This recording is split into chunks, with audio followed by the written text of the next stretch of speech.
You're the weird priest guy. Yeah. Oh my god. Dude, we finally found an intro topic that won't make an intro. We finally did it. Oh, that's where you're wrong, kiddo. You're gonna 'cause leave that? Hello.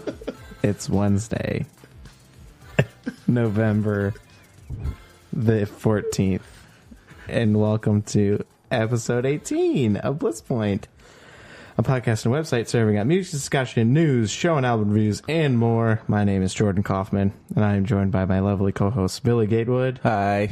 And Mr. Paul Kolb. And also with you. And also with you. Greet others as you would greet yourself. What is everybody been listening to? That encapsulates the best, worst, good, noteworthy, mediocre, important, consequential, sometimes album-related shows, singles, and new releases of the week. Except we don't have any shows this week. I know. Because Billy let us down. I really do think this is my first episode without a show to talk about. Probably. We actually... I'm happy for you. Do you know what we should do? What should we do? It's sort of a pre-announcement. Of course, we're going to do Album of the Year because we want to, and it would be fun. We should do, like, stats. Like, how many shows you went to this year. We can definitely do that. I think that would be fun. Because I Specifically know. Billy, or is it some kind We could of... do all three of us, but I want to know, more importantly, how many shows Billy went to. That would be a lopsided A chart. toxic, unhealthy amount of shows. We should do a bar chart of the shows that we've all been to. And Billy's would be the I would reason like why. to see that data. Yeah. That would be pretty Okay. good. We collectively as a show should take out a savings account and just put... No, let's invest it, but we're going to put in the money that he spent on shows in a year. Oh, yeah. And that'll just be like our special fund. Oh, that's a good idea. I like that. We'll see how it grows. I'm into it. Do you guys want to fund my show going experience? No, I no, have no, stuff no. to talk about? I want Is you that to what you're report saying? to me about... Are you starting a weird business right now? Are you going to recruit a Are you bunch going of... to buy my beer at the shows too? Sure, yeah. Perfect. This is what the fund is You going produce towards. a beer, or it's for your consumption? Speaking of funds and my cat yelling, this new Carly Rae Jepsen track is Party for kind One. of fun. Are you talking about indie darling Carly Rae Jepsen? New indie darling. A never before heard of artist, Carly Rae Jepsen, is back with her new single, Party for One. It's okay. That was a great lead up to It's okay. It's pretty good. I know what I thought because I'd heard it before. I think I've heard it on the radio already. I wouldn't So that's be a good surprised. sign. Mm-hmm. But what do you fellas think? I'm right there with you. I weirdly expect a lot from her. Sure. I think everything she puts out is going to be some sort of weird, very huge pop hit, or not pop hit, but like indie pop. It's going to be interesting. Something interesting. Right? Yeah, I think she's pretty big among a pretty diverse community, and so yeah, I mean it's not bad. I think it's a good anthemic pop song. I think my only issue was it was more reflective of me than of the song being bad. I think I expected more. Yeah. Like I was a little disappointed. Yeah, there's nothing wrong with it, but Yeah. there's nothing memorable about Absolutely. it. So Yeah, that's okay. And jumping into things that I thought I would never say this year for 500. Shout out to my buddy Justin for hooking me up with this track. It's a new Slipknot track. The track is All Out Life. It is some Slipknot. But I like it. I liked it quite a bit. And not since probably high school can I say I'm excited for a new Slipknot album. So I'm very interested to see what the band does with this new album. But what do you guys think? it does seem like a return to form, though. Yes. They still have two guys playing synths, but it seems a lot more stripped down. It seems a lot more like the old school sound. Yeah. The production was really nice. It was like super clean, dirty riffs. I liked it a lot. And vocals were pretty good too. Corey Taylor sounds really good. So has Slipknot always been that heavy? So This song seems pretty heavy, right? It is. It is. And I think that's why my buddy Justin likes it so much, because I guess they've reverted to a more radio-friendly sound in years past. Right, okay. Get the fuck out of here. Just get out. Shoot. You're such an asshole. Go. fucking knocking my shit over. God damn. We had a cat on the console. It was pretty Anyway, great. I love you. You're annoying. Anyway. She was adjusting your level. Yeah, she's so kind. Yeah, I think this is, more to like their older sound is what I've heard. I know when I was into them in high school, it had that mix of like, they were being played on DC 101, but they still had some heavier stuff. So we'll see. I've always considered it a metal band. It's just that they've always had stuff in my eyes to make them a little more radio friendly. Yes. You know, for all the screaming parts, there's always like that synthy kind of hook there. I don't know. Yeah, and there's, for sure. They're all dressed up like their favorite superheroes. Mr. Clownface, my favorite superhero.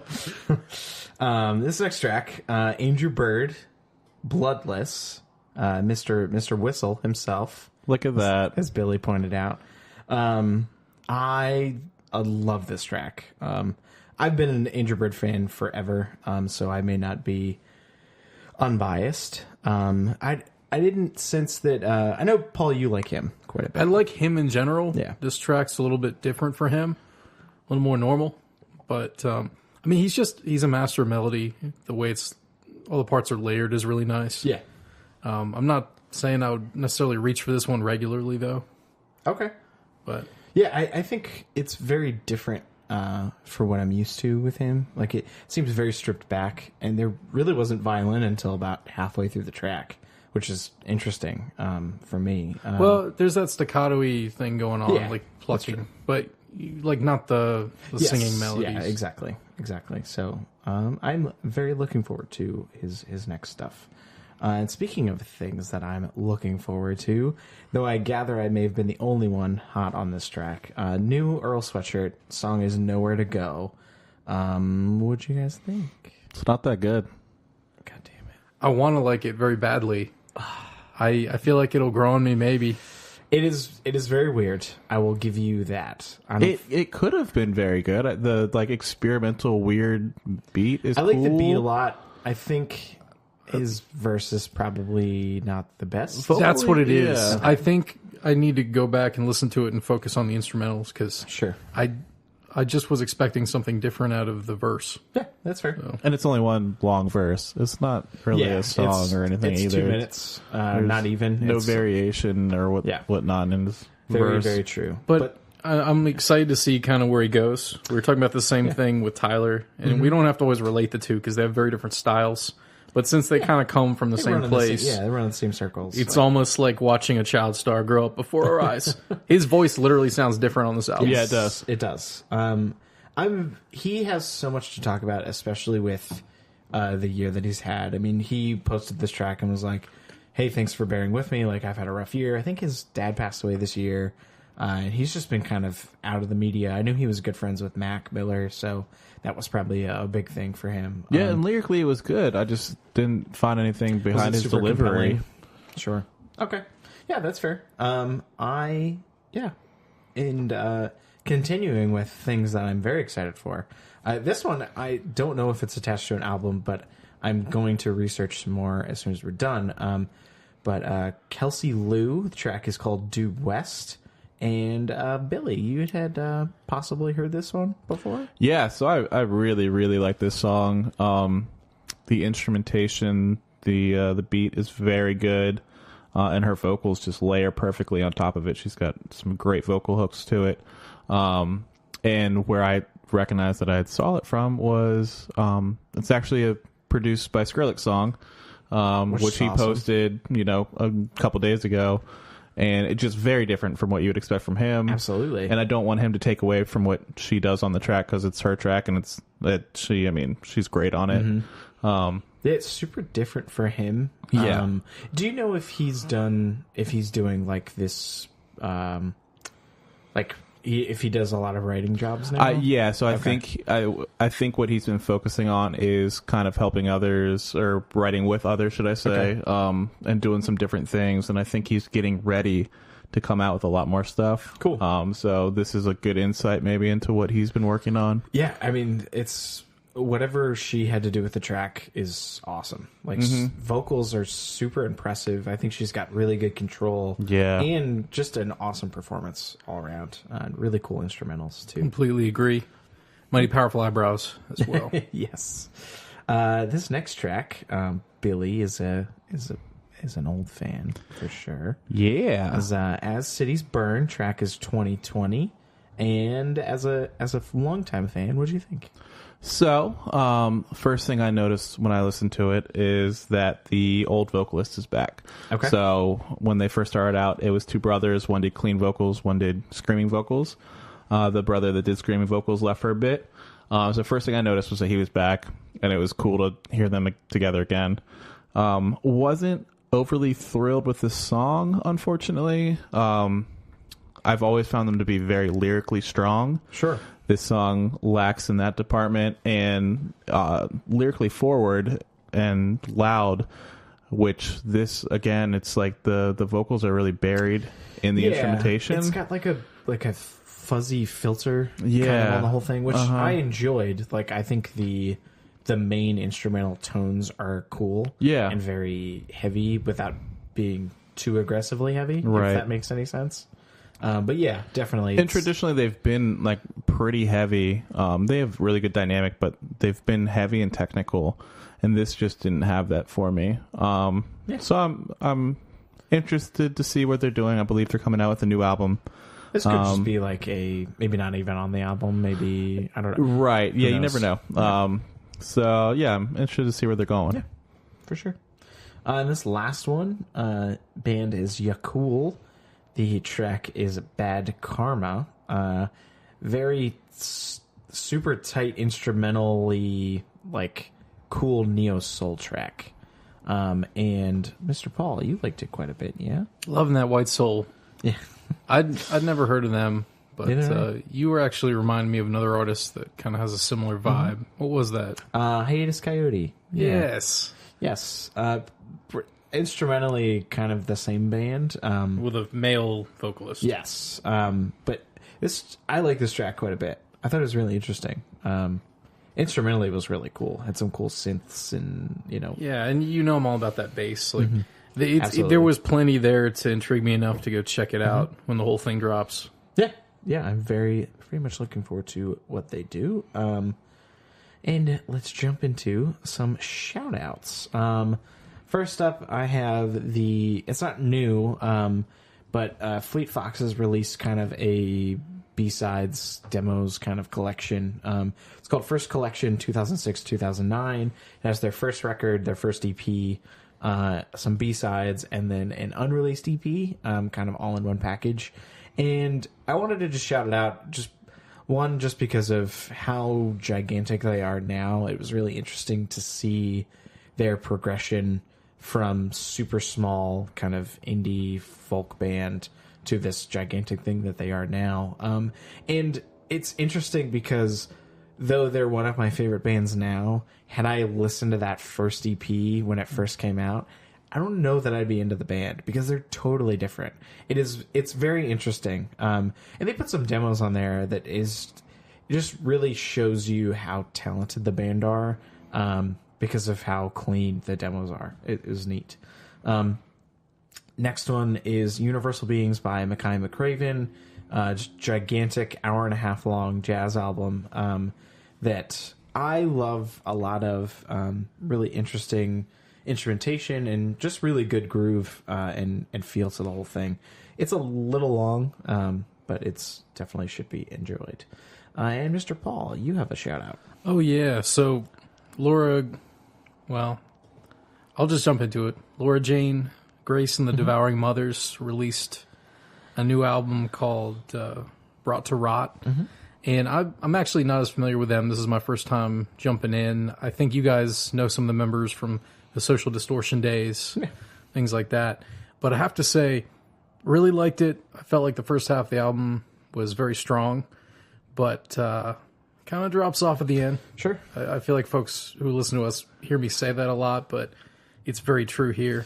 There's definitely a couple of tracks I'd recommend, and I think the reason I like it, it's almost like if the Mountain Goats had more of a punk vibe Yes. on certain tracks. Yeah. There's even certain tracks where the vocals remind me of like that Dropkick Murphys timbre, but without all the obnoxiousness. Like they're not pushing a gimmick. Yeah. But it's some kind of weird amalgam of all those things.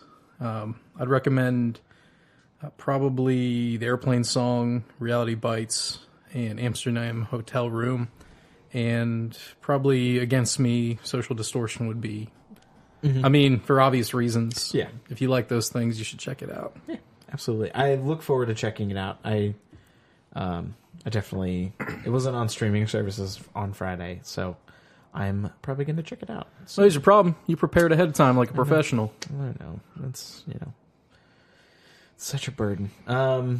Let's jump into new releases. Mr. Billy, you're up first. All right.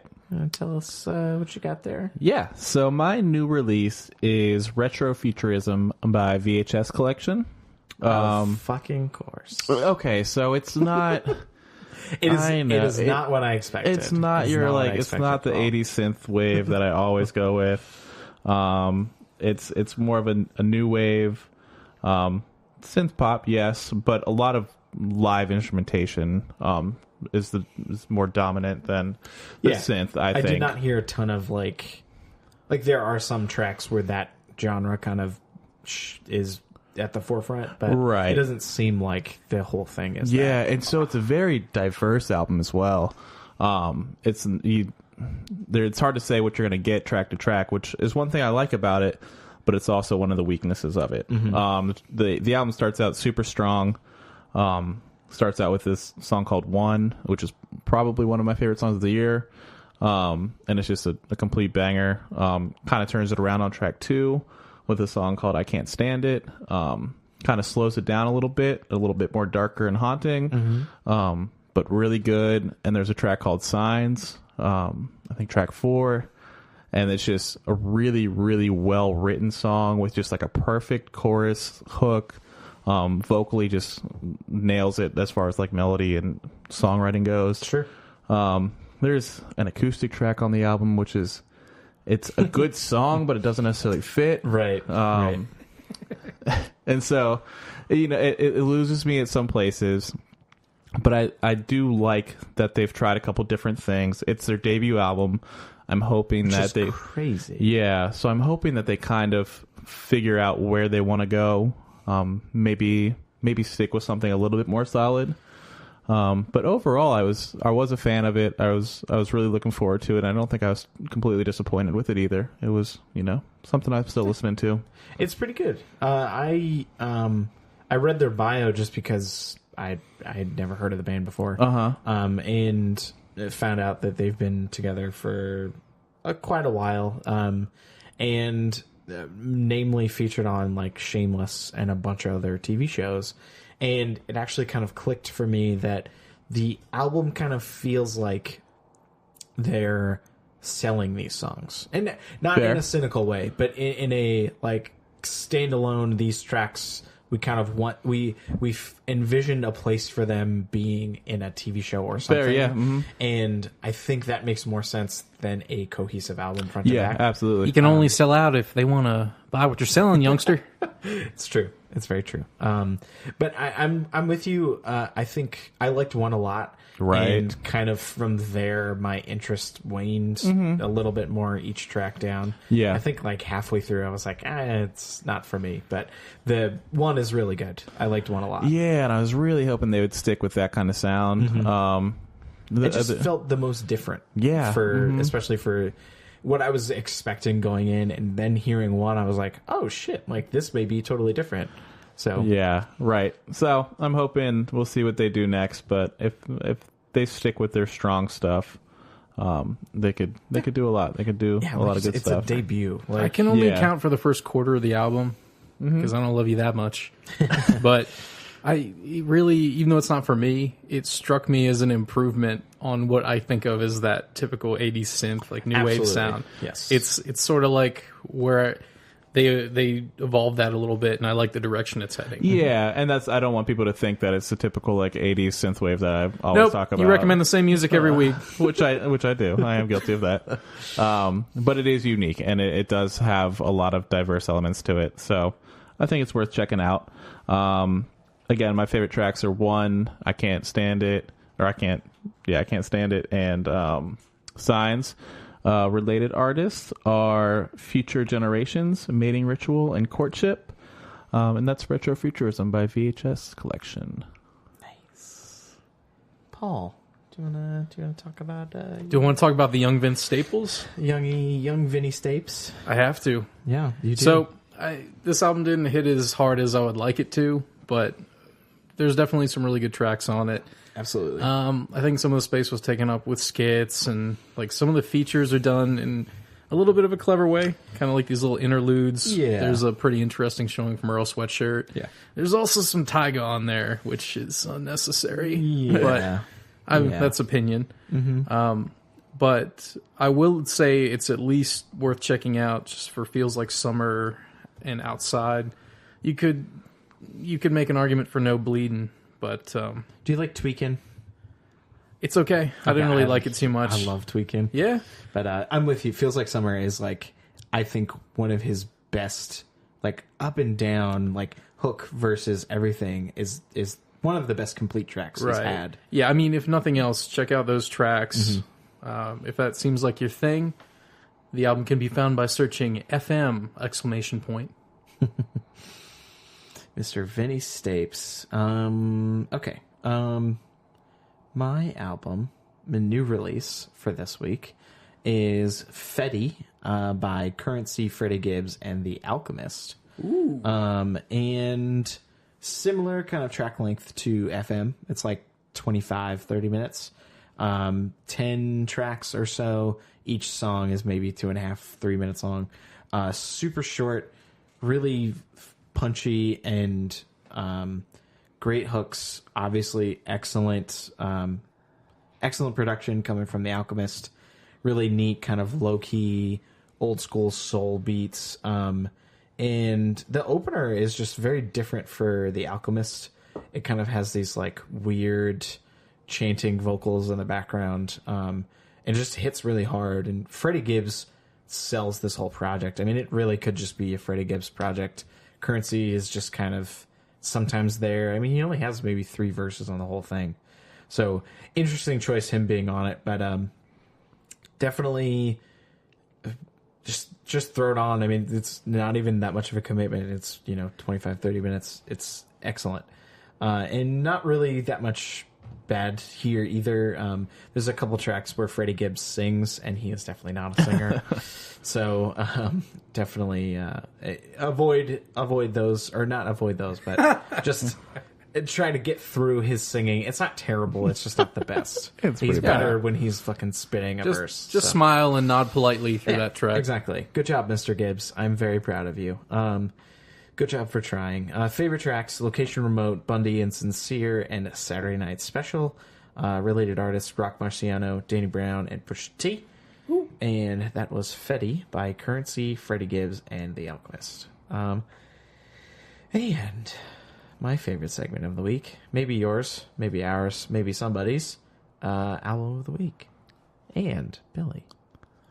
Oh, I'm so excited to see what you say. Yeah. I'm so nervous. Yeah? Oh. So I was this was a surprise pick for me. I'd never heard of this band. Just came across their EP. Oh, nice. Okay. Yeah. I was going to ask you how you got into them. Just came across it. It's Macseal.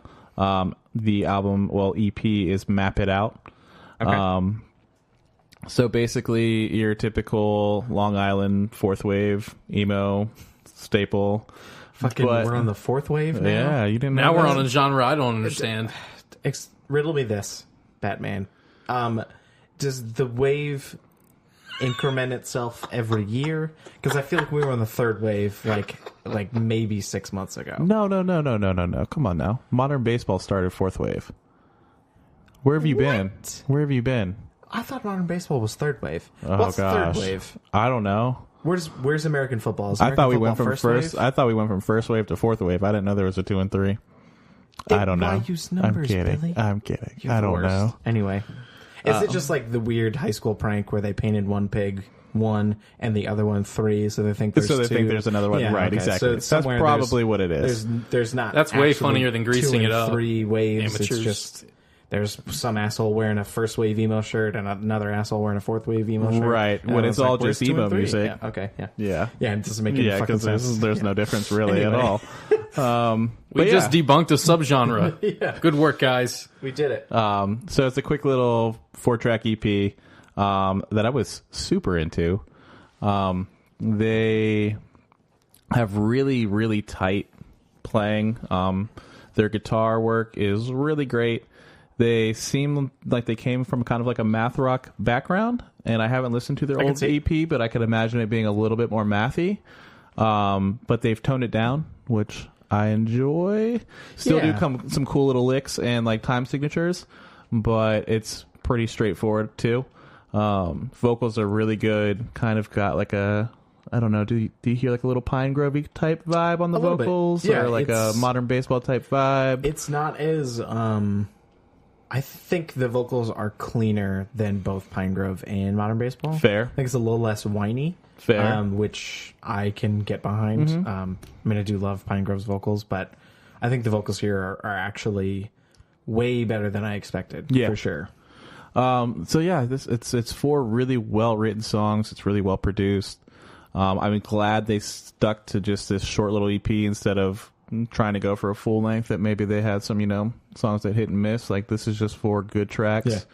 Yeah. The third track's got this starts out with this cool little acoustic riff and builds up into this heavy little breakdown. Is that Old Halls? Yes. Okay. Mhm. Yeah. So a really cool little opening acoustic riff. But yeah, Do you know if they have anything on the way? Are they going on tour? Like, I have no idea. Okay. It's only their second EP. Haven't seen what they're planning on doing with it. I haven't Okay. seen them open for any of the shows that I've been going to or anything like that. So I'm interested to see what they're going to start doing and yeah. if they'll pick up any traction with this. But it's 4 songs. So as far as my favorite songs, just listen to the whole thing. Yeah, it is super it's short, short. and sweet. And I, for the record, I loved it. Did you? Yes. Yes. It was very good. Yeah? Okay. Yeah, I was I had nothing to write about because I was like, I don't know, it checks all my boxes. Right? Like, I don't know what it is. Yeah, it's got that cool like lo-fi little bit production, and like you said, the guitar harmonies and vocal harmonies are just great. And it's got like that little bit of math edge. a without little being bit, too but it's wanky. not. Yeah, exactly. It's great. It's not in your face. It's very good. Cool. Related artists, probably just Pine Grove, Modern Baseball, Front Bottoms, any of that 4th wave emo stuff. I'm just gonna start saying I'm fans of the 16th wave emo bands. There you go. Under Oath. It goes back. It goes around. back in. Yeah, Okay. yeah. It's just unconsolable weeping. That's all the tracks With are. the Ouroboros of the emo waves. Yeah. So we're gonna start wrapping back around. Speaking of the 4th wave emo bands, actually, I don't know if they are. Who knows? Or what the criteria is, but my album of the week is No Bouquet by All Get Out. And this is a little band. It's been around for quite a while. If you've heard of a band called Manchester Orchestra, they run in the same circles. Some might say they run the same circle because they are very, very similar. Yes. So much so that I think All Get Out has kind of become the what's the word I'm looking for? Substitute teacher for Manchester fans. The substitute teacher that people like now more than their original teacher. I Yes. think like the lightest timeline Everybody likes version the of substitute Manchester more. Orchestra. Yeah, that's true. They don't know what's happening. It's movie day. Yes. I still like Manchester, not to get on a weird which one's better, but I think All Get Out has kind of become the band that I thought Manchester Orchestra was always going to be. I totally agree. They've kind of taken on that open and kind of emotional hard rock with the catchy riffs and the sweet build-ups and everything, and kind of the shouty, higher-pitched male vocals that kind of dart in and out of screaming, and it just really solid album. My only complaint is that the opener on this album I don't like at all, and I think Really? it's I like because the track's not bad. I think I'm more upset with its placement. Because Fair. if you start at Survive and ride it all the way down, it's excellent front to back. Rose is such a slow, weird opener. Fair. I think it could go somewhere else. I don't know where. And maybe they didn't know where to put it, or they thought, I don't know, maybe we'll do a cool, edgy, soft opening. Who knows? But it doesn't even build. Like, it doesn't even lead well into Survive. It just kind of switches. And but anyway, excellent, catchy riffs and... sweet vocal hooks on pretty much every track, Survive on down to the end of the playlist. I was more of a fan of the front half, kind of Survive through Self-Repair. Self-Repair we listened to a couple weeks ago. Just a really cool kind of pop-punk song. Very simple for them, like in terms of like guitar riffs. But yeah, just a solid album. Yeah, I would say almost instrumentally, there's some more interesting things going on. I mean, since you brought up Manchester, like compared to Manchester Orchestra. Sure. But I don't know. I'm not a Andy Hull diehard like some people I know, but I'm not as enthralled with the vocals the same way. Yeah, that's fair. Yeah, it's the vocals can be a little whiny, I could see. Yeah, I don't know. It scratches that itch for me, and I'm definitely down with it. So I'm going to get real nerdy just for a second. But there's one thing, because I really, really like this album, but I'm really, really disappointed in the production. Okay. They have such a good dynamic range where they play a lot of soft, quiet guitar with quiet vocals that quickly transitions into loud, booming guitars and loud vocals. And whoever was producing this album did not know how to work that. And so the album turned out being very flat, very quiet. It's very quiet. Like if you match it up to something else, it's a quite a bit quieter than most, and it didn't get that dynamic. I totally see what you're saying with the flatness. Yeah. Like, I don't want to say that I was thinking the same thing, but I definitely felt something like was off when I was listening to it. And I was like, that makes because you listen to the songs, and the songs are really, really good, but it doesn't hit you like it should because there's just not that next level of dynamic within the production. So you're just talking about generally how dynamics are used, right? Not like I'm attached to a particular sound that they have. No. Right. So just literally between the quiet and the loud, and like how it's compressed and used together, it falls. It just, I don't know. Yeah. You have to wonder too on a production is, I mean, presumably with the budget that it had, right? How that sort of thing happens. How did that happen? Because like match it up to some stuff that has a very similar style, and you'll notice that it's not good. Yeah, especially with with that gigantic guitar sound that they use, right? With such a small band. You would think that there would be more presence in the guitar. But yeah, I'm with you. It definitely feels kind of what's the word? Not neutered, but almost there, right? Yeah. It kind of just feels a little pulled back. Yeah. For sure. So I just feel a little bit robbed. I feel like that could be an incredible album if it was just produced the right way. Absolutely. And my favorite tracks from this album are Survive, Value, and Self-Repair. Related artists, Manchester Orchestra, Deer in the Headlights, and Mansions. And that album is No Bouquet by All Get Out. And if you're curious about the singles and albums we talked about today, there will be a playlist up on the site containing all the singles and the best tracks for this week's albums. Check us out on all the places, iTunes, podcast places, Spotify, YouTube, everything. Like, subscribe. Leave good comments, leave good reviews, be nice to each other, love you all, and visit us on our website, bliss.house, that's bliss.haus, for all of our content, and appreciate y'all being here. Bye. We don't have to be on the website, though, right? Like, when they go, they can just... Oh, no, like, we don't have to... Like, we're not going to be holding it down. We don't have to sit there, no. I mean, I was just going to leave the camera up. Do you guys want to take these cameras with you, and then... we'll just leave them on all the time and... Bye.